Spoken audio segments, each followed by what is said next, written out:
Assalamualaikum warahmatullahi wabarakatuh. Alhamdulillah, syukur kita kehadrat Allah Subhanahu wa taala di atas segala nikmat yang telah Allah Subhanahu wa taala kurniakan kepada kita. Dan kita bersyukur kepada Allah Subhanahu wa taala. Allah Subhanahu wa taala panjangkan umur kita. Kita berada di bulan Ramadan Al-Mubarak. Mudah-mudahan kita mendapat segala kelebihan di bulan Ramadan ini, iaitu segala ganjaran amal-amal soleh di bulan Ramadan ini, qiyamul lailnya. Kita juga berdoa kepada Allah agar Allah Ta'ala kurniakan kita malam Lailatul Qadar, dan moga-moga kita dapat melakukan amal-amal soleh, bersedekah, salat sunat tarawih, salat sunat tahajud, salat sunat duha, isra' sebagainya. Mudah-mudahan kita tidak mensia-siakan peluang yang Allah SWT kurniakan kepada kita dengan Allah Ta'ala memberikan kesempatan kepada kita hidup di bulan Ramadan Al-Mubarak ini. Alhamdulillah, tuan-tuan, puan-puan yang dirahmati oleh Allah SWT, kuliah Maghrib pada hari ini, iaitu untuk kuliah bulanan Surau An-Nur Bandar Puteri Kelang, iaitu pada hari ini, hari Khamis, minggu yang kedua, 14 Mei 2020, yang mana kita menyambung pengajian kitab kita, iaitu kitab tafsiran ayat-ayat Ya Ayyuhalladzina Amanu, iaitu surah yang ke-11, iaitu tentang saksi dan hukum menulis hutang. Qala al-musannif rahimahullahu ta'ala wa nafa'na bi'ulumihi fid dharain amin. Berkata musannif, aku berlindung kepada Allah Subhanahu wa ta'ala dari segala godaan syaitan yang terkutuk. Ya ayyuhalladzina amanu idza tadayantum bidainin ila ajalin musamma faktubuh wal yaktub bainakum katibun bil 'adl wa la ya'ba katibun an yaktuba kama 'allamahu Allah falyaktub wal yumlil ladzi 'alayhi al-haqq wal yattaqillaha rabbahu wa la yabkhas minhu shay'a fa in kana alladzi 'alayhi al-haqq safihan aw dha'ifan aw la yastati'u an yumillahu falyumlil waliyuhu bil 'adl wastashhidu shahidayn min rijalikum. فإن لم يكونا رجلين فرجل وامرأتان ممن ترضون من الشهداء أن تضل إحداهما فتذكر إحداهما الأخرى ولا يأبى الشهداء إذا ما دعوا ولا تسأموا أن تكتبوا صغيرا أو كبيرا إلى أجله ذلكم أقسط عند الله وأقوم للشهادة وأدنى ألا ترتابوا إلا أن تكون تجارة حاضرة تديرونها بينكم فليس عليكم جناح ألا تكتبوها وأشهدوا إذا تبايعتم ولا يضار كاتب ولا شهيد وإن تفعلوا فإنه فسوق بكم واتقوا الله ويعلمكم الله والله بكل شيء عليم. صدق الله العظيم. Baik, ayat seruan Allah Subhanahu wa taala tentang saksi dan hukum menulis hutang, iaitu daripada surah Al-Baqarah ayat 282, yang mana ayat ni panjang. Ayat ni semuka. Satu ayat tu semuka. Yang mana insya-Allah kita lihat terjemahan dia, kemudian kita akan tengok keterangan dan penjelasannya. Di mana maksudnya, wahai orang-orang yang beriman, apabila kamu menjalankan suatu urusan dengan hutang, piutang yang diberikan tempoh sehingga ke suatu masa yang tertentu, maka hendaklah kamu menulis hutang dan masa bayarannya itu. Mana hutang ni tuan-tuan kena tulis, mana kena dicatat, kena ada saksi dia, kena ada perjanjian dia, kena ditulis. Dan hendaklah seorang penulis di antara kamu yang menulisnya dengan adil, benar. Yang menulis tu dia kena benar. Dan janganlah seorang penulis enggan menulis sebagaimana Allah telah mengandalkan. Jadi katib, penulis tu dia tak boleh enggan menulis perjanjian hutang itu. Oleh itu hendaklah dia menulis dan hendaklah orang yang berhutang itu merencana isi surat hutang itu dengan jelas. Apa yang nak ditulis dalam perjanjian itu, berapa pinjaman, tempoh nak bayarnya berapa lama, sebulan nak bayar berapa, semua dia tulis. Dan hendaklah dia bertakwa kepada Tuhannya, dan janganlah dia mengurangkan sesuatu pun dari hutangnya itu. Jangan ada penipuan dalam perjanjian itu. Pinjam 1,000 tulis 900 contohnya, tak boleh. Kemudian jika orang yang berhutang itu bodoh atau lemah atau dia sendiri tidak dapat merencanakan isi surat itu, maka hendaklah direncana oleh walinya dengan adil, benar. Kalau orang yang berhutang tu dia bodoh ataupun dia lemah, maka wali dia kena menulis kandungan surat. Maka hendaklah direncanakan oleh walinya dengan adil, benar, dan hendaklah kamu mengadakan dua orang saksi dalam kalangan kamu. Kemudian kalau tidak ada dua orang saksi lelaki, maka bolehlah seorang lelaki dan dua orang perempuan dari orang-orang yang kamu persetujui menjadi saksi. Saksi ini terdiri daripada dua lelaki. Kalau tak ada dua lelaki, contohnya seorang lelaki yang kedua, saksi yang kedua lelaki itu digantikan dengan dua perempuan.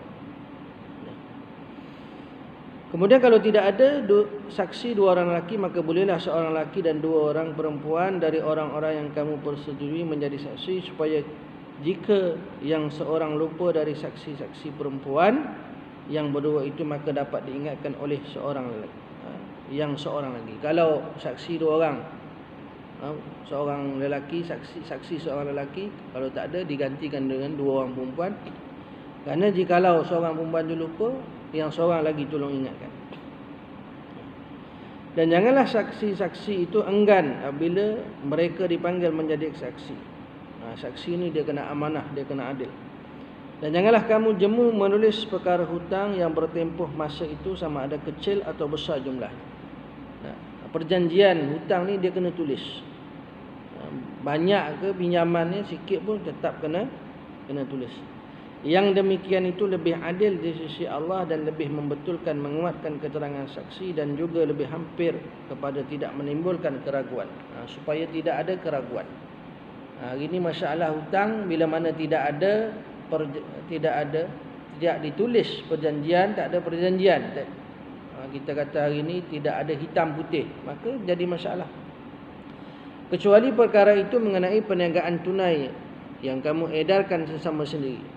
Ada yang tak perlu ditulis ni kalau perniagaan dah tunai. Jual, beli, bayar terus. Maknanya dia bayar cash dah. Dia dah selesai dah. Dia tak perlu perjanjian. Maka tiadalah salah jika kamu tidak menulisnya dan adakan saksi apabila kamu berjual beli. Dan janganlah mana-mana jurutulis dan saksi itu disusahkan. Dan kalau kamu melakukan apa yang dilarang itu, maka sesungguhnya demikian itu adalah perbuatan fasik derhaka yang ada pada kamu. Jadi perintah Allah SWT, bila mana berhutang kena ada saksi dan ditulis perjanjian bila nak bayar hutang itu dan sebagainya. Mana kalau tak ikut apa yang diperintahkan oleh Allah, kalau buat juga apa yang dilarang oleh Allah Ta'ala ini, itu merupakan perbuatan fasik. Oleh itu hendaklah kamu bertakwa kepada Allah. Allah Ta'ala perintahkan bertakwa kepada Allah, dan ingatlah Allah dengan keterangan ini mengajar kamu, dan Allah sentiasa mengetahui akan tiap-tiap sesuatu.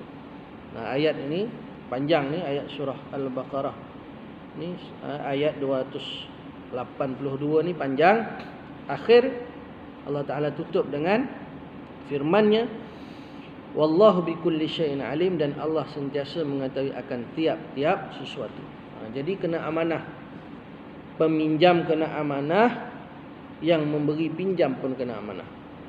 Maknanya yang meminjam dia kena bayar mengikut perjanjian yang ditulis, dan yang memberi pinjam jangan mengenakan bunga, ambil lebih daripada duit yang dia beri pinjam.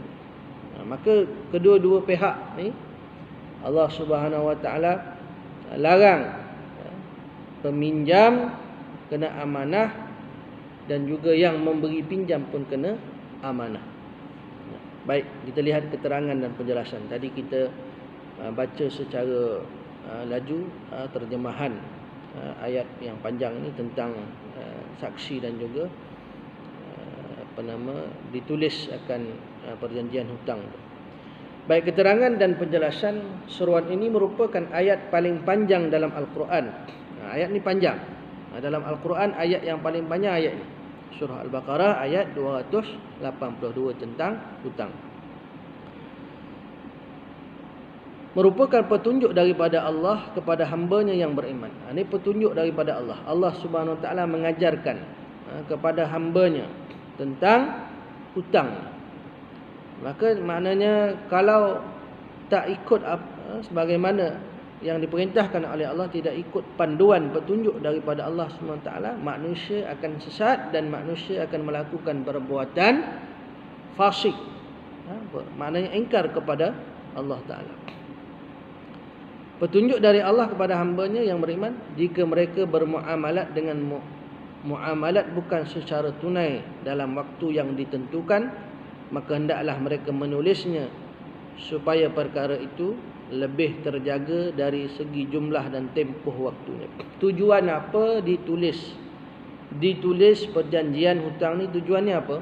Tujuannya adalah supaya apa? Supaya terjaga. Supaya jumlah hutang tu berapa, tempoh nak dibayar berapa, semua ada dalam tu. Maknanya nanti ke depan tak jadi masalah.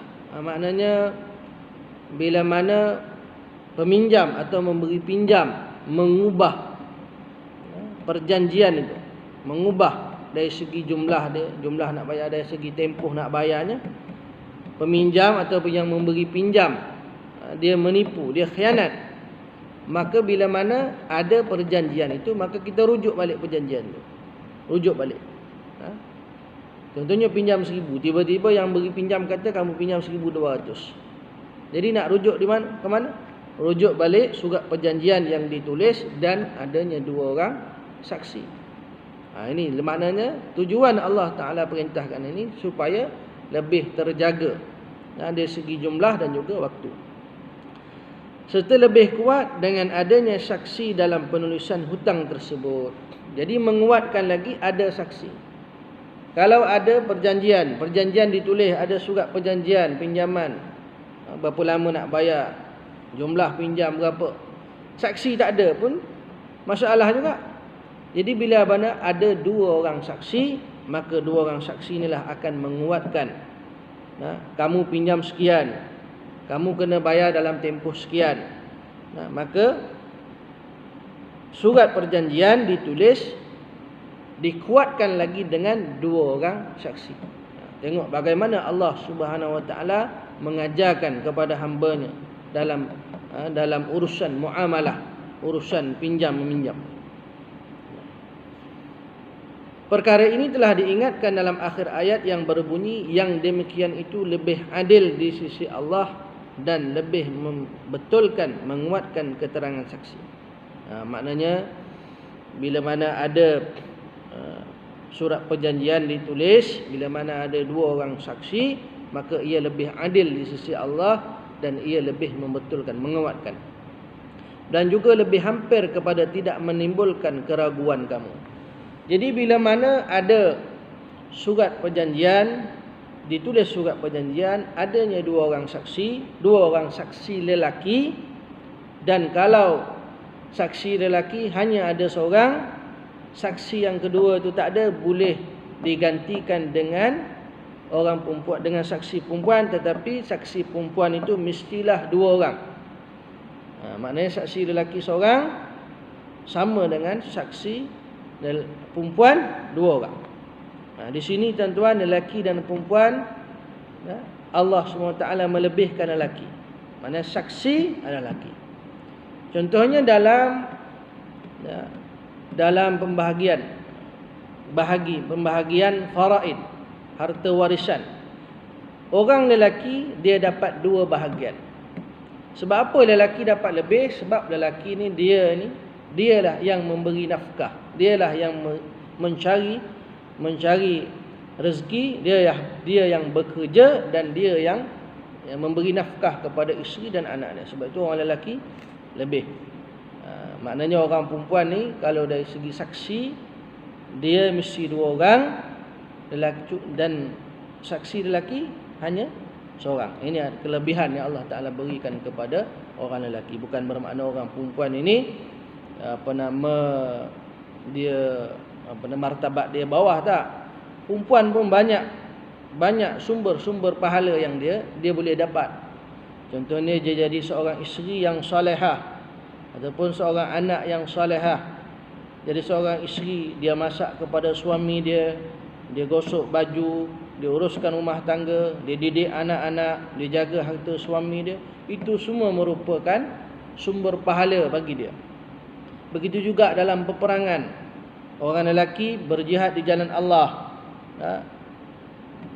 menghunuskan pedang, memanah, lawan dengan musuh. Manakala orang perempuan ada peranan dia juga. Orang perempuan, maka dari segi dia boleh siapkan makanan, dia boleh merawat, maknanya pejuang, maknanya orang yang lelaki yang pergi berperang contohnya, dan terluka, maka orang perempuan boleh merawat, mengubati luka dan masak dan sebagainya. Maka perempuan ada peranan dia, lelaki pun ada peranan dia. Cinta manusia terhadap harta dengan nalurinya boleh menghalang dan menjadikan manusia lupa akan nikmat Allah SWT.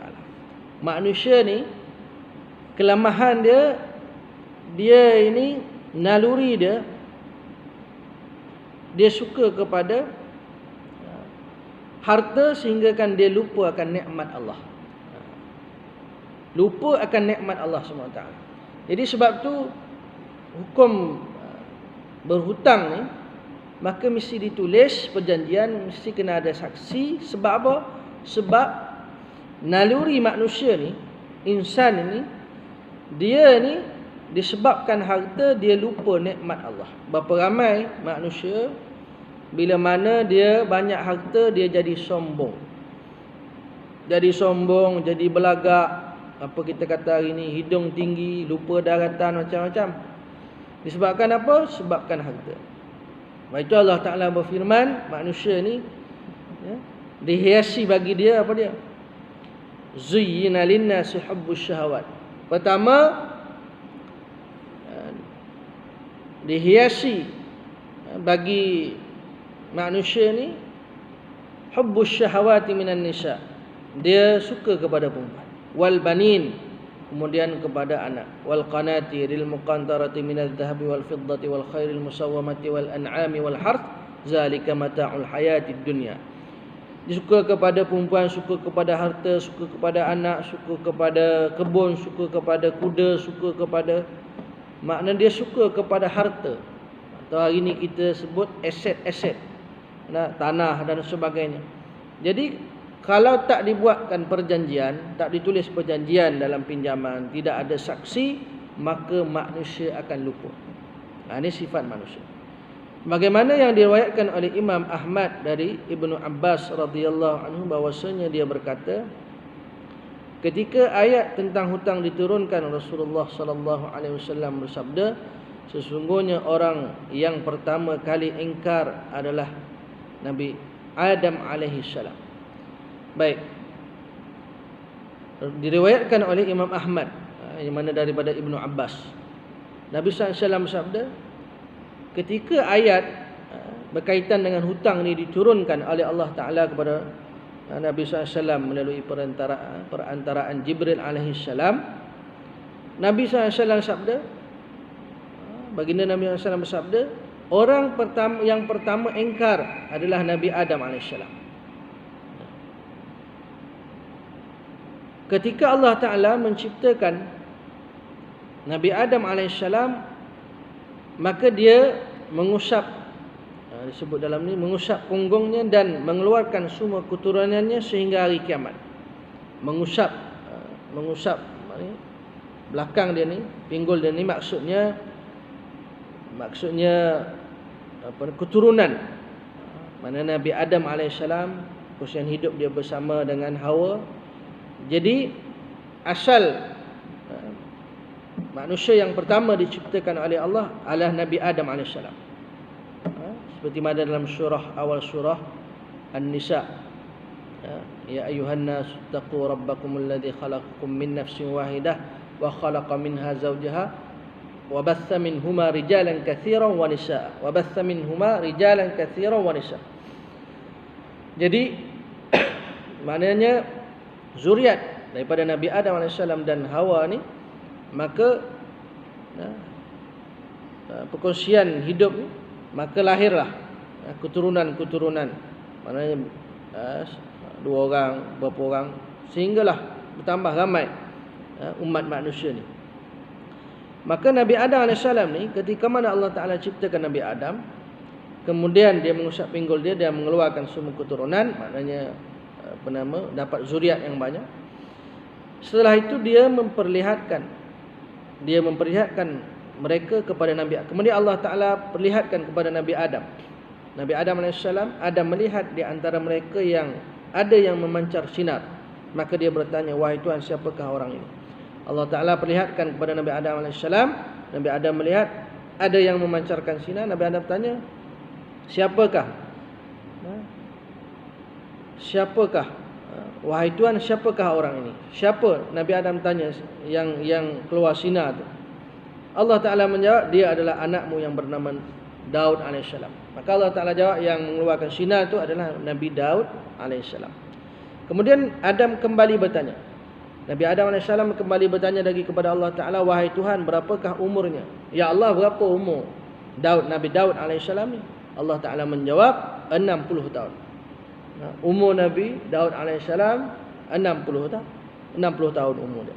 Nabi Adam berkata, wahai Tuhan, tambahkanlah umurnya. Maka Nabi Adam AS minta kepada Allah, tambahkan umur kepada Nabi Daud AS. Allah Ta'ala berfirman, tidak kecuali jika aku menambahkannya dari umurmu. Maka Allah Ta'ala jawab, kecuali aku akan tambahkan umur Nabi Daud AS ni daripada umur Nabi Adam AS. Umur Nabi Adam AS adalah 1000 tahun. Maka Allah Ta'ala menambahkan umur Nabi Daud AS sebanyak 40 tahun. Kemudian Allah Ta'ala tambah umur Nabi Daud AS 40 tahun. Lalu Allah SWT menuliskan perkara itu di dalam sebuah kitab. Baik. Bila mana Nabi Adam AS minta kepada Allah SWT agar Allah SWT menambahkan umur Nabi Daud AS. Nabi Adam AS minta kepada Allah Ta'ala agar Allah Ta'ala menambahkan umur Nabi Daud AS.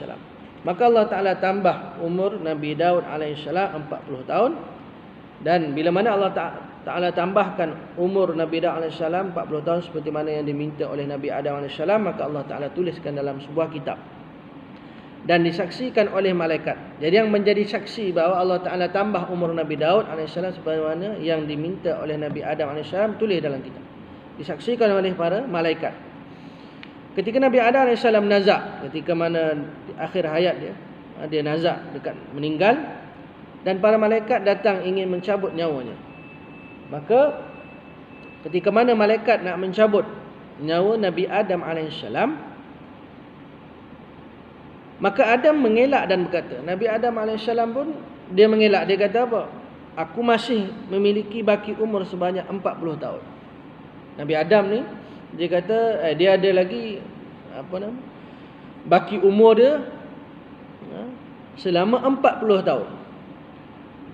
Para malaikat pun berkata, sesungguhnya engkau telah memberikannya kepada anakmu Daud.